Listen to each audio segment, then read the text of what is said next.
What's good, Skun Squad? You already know who it is. It's your boy Itzsquintz. And yo, excuse me. Every year around this time, Mother's Day, I tend to get a little sad. Tend to be a little down in the dumps, because you guys don't know. I haven't shared it with you, but I've lost my mother a couple years ago. I wouldn't say 2018. Yeah. And to this day, I still can't, I really can't believe that, that she's gone. And sometimes it still feels unreal. Sometimes I gotta remind myself, like, yo, she wouldn't want you to be sad, and like I said, to this day, it still feels unreal at times, like the day it happened. I remember getting ready to go to work. At this time, I worked in the city in Manhattan, at the Wyndham Midtown 45. For those that have been in New York City, that's on 3rd Ave and 45th Street. That's on the east side. And that day, I remember everything vividly. Like, I got up. At that time, I smoked. Like, I smoked heavy, Wake up, smoke before I go to work, smoke before I eat. As soon as I come home from work, I'm lighting a joint, 2-3 joints, Granted, my friends come over, we smoke some more joints. So it was like I was a heavy smoker. So that morning, I got up, did my daily routine. I get up, go smoke, drink some coffee, watch YouTube, whatever. Look at whatever videos I'm looking at for the day. Like I said, smoke. Then I go get in the shower and start getting ready for work. So I did all that this morning. And, my mom, she didn't say one. Like, she was always on my back about smoking. Like, at first, when I first started smoking, she was like against it. Like, she was still against it till the day she went. But as time went on, she kind of let it go because this is what I was going to do. I was going to smoke regardless. So this morning, like I said, I got up, smoked, got ready for work, and she's in the bed, which isn't not normal. But she wasn't really saying much, She's usually making sure, at that particular time, she was making sure I was like going to work. Not that I needed her to, but that was just like the mother instinct in her, like, oh, you going to work, you're going to be on time, this, that, and third. So I'm getting to leave for work. And she was like, she wanted pancakes. So that morning, my pops, he made pancakes for her, and we gave it to her. She was in the bed, and then I'm getting to leave for work. So I go over to her, I'm like, Mom, I'm leaving. She's watching TV. She looks tired, like she wants to take a nap, but she got up super early. So it's around 12:30. So I figured, she's ready to take a nap. She had a pancake, she had a breakfast, and so I kiss her. I give her a kiss on the cheek, let her know I'm leaving. That's one rule she always had, was never leave the house without, telling the person that you're in the house with bye, giving them a kiss, because that may be the last time you see them. So if you're mad, just kind of push it to the side, let the person know you love them before you leave the house, because you might not come back. So I'm thinking the day's gonna be fine. It's like I'm going to work, listening to my music on the train. I get through the majority of my day. So at this job, I got off probably like 11 o'clock every night. So I want to say around 8 o'clock, I got a call from my cousin, Z. And she called and she was just like, Court, you okay? So I'm like, what are you talking about? I'm at work, what are you talking about? Am I okay? Yeah, I'm fine. She's like, are you sure? I'm like, well, what are you talking about? She was just like, oh, you haven't heard? I'm like, nah, what happened? What's up? So she's like, oh, your mom, your mom, she kind of, your mom, she passed, so I'm like, nah. So like, first thing I do, I leave the desk. I was a front desk agent, fun job, so I excused myself from the desk. and I call home. So as soon as I answer the phone, I hear my dad just like bawling. So hearing his voice just kind of made my heart drop. Hearing him cry, because my dad, you wouldn't, like, my dad, he's like so laid back, you would never know anything is wrong with him unless he said, yo, X, Y, and Z, this is what's wrong with me. I'm not gonna say he never showed any emotion, but I've never really seen my dad cry. So to hear that on the phone, so he tried to say a few words to me, and so my brother, he picks up the phone, and I'm like, yo, what's good? He's like, yeah, mommy, yo. So I'm like, fuck, I'm at work, I'm just like wondering, like, what happened? My mom, before all this happened, I'm not just gonna act like she just like passed away. She was dealing with a lot of complications, and being a lady she didn't want us to see it. So she would say like, oh, I'm fine. I just went to the doctor, this, that, and the third. And she wouldn't really tell us that she's suffering, she needed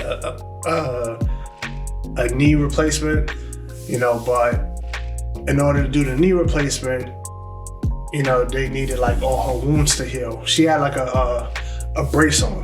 So the brace, it was wounding her skin, and her being diabetic, the wounds wouldn't heal. So they kept putting off the surgery, and that's what was needed.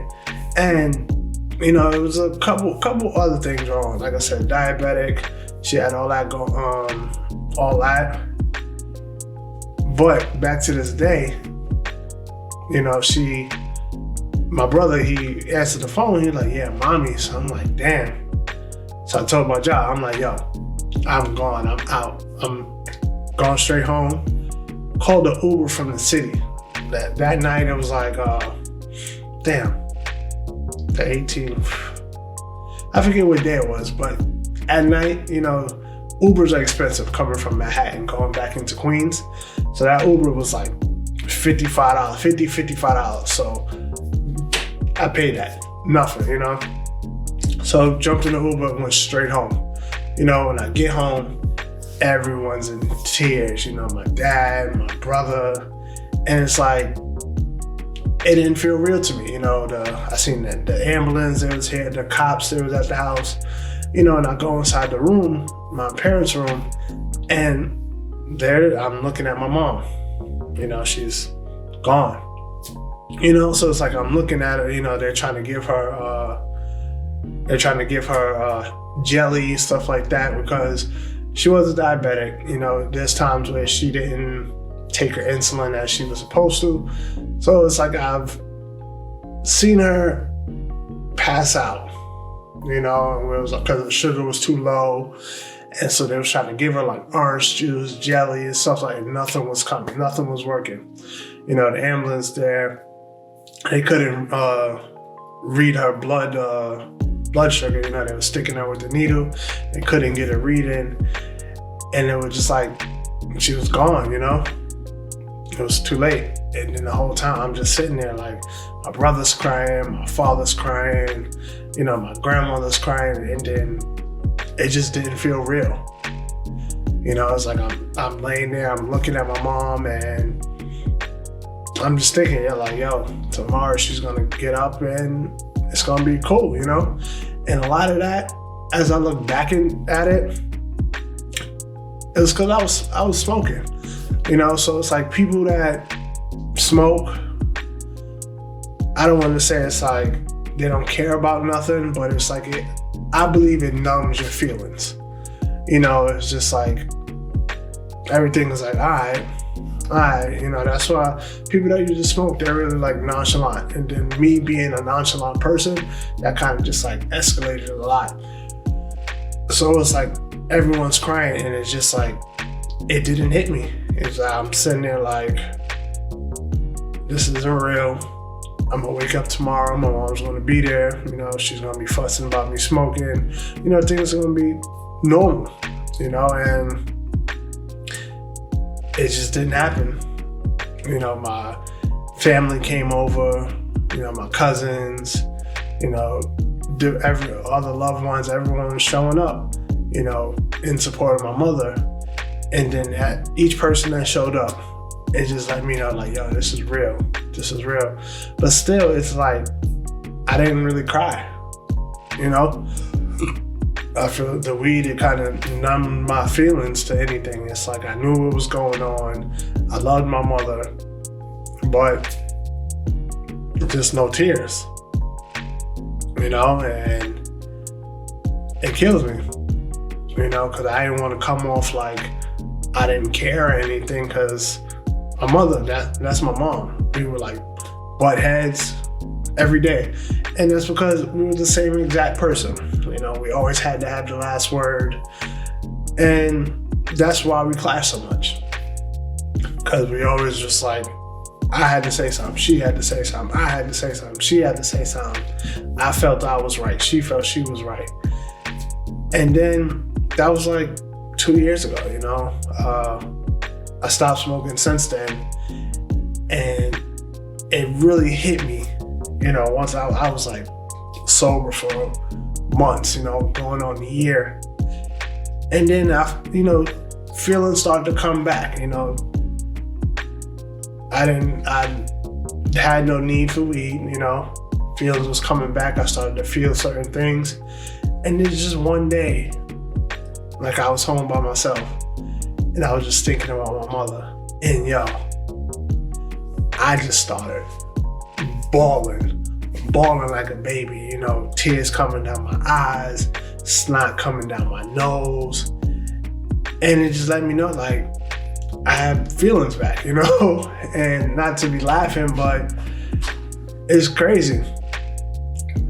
It's like when her birthday come, Mother's Day, everyone's celebrating Mother's Day, giving gifts to their mother, and she's not here. I would love for her to see the man that I'm becoming, the decisions that I'm making in life. It's like, I know she's watching over me, but I would rather her physically see it, because she was like, that person that they're usually saying the right thing, but at the time you don't want to hear what they're saying. That was my mother. Everything that she's always said to me, I look back at it now and it's just like, yo, she was right. Like, or yo, this is what she was talking about. Everything is just hitting me. And then at the time, me feeling like, oh yeah, I'm grown, I know what's going on, I would always have something to say. So moral of the story, just cherish your loved ones while they're here.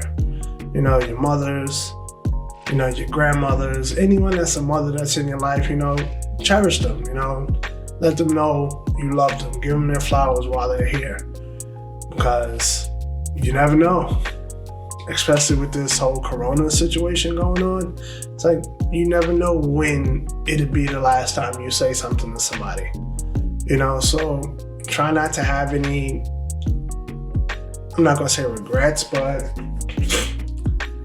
anything that's not an issue, don't let it be the driving force that separates you guys. If it's something that's patchable, patch it up, because people are dropping like flies out here. And it's crazy, in a day, the world was just like turned on its head. So I just hope everyone, all the mothers out there, enjoy your Mother's Day. Spend it with your loved ones. Do something special for the moms that you in your life, and just be good. I don't know. It's just, I'm trying to do like the YouTube stuff, but it's like I really can't. I don't have that energy right now to be like, yo, YouTube, da da da da da. So. You know what I want you to do? Like the video, subscribe. I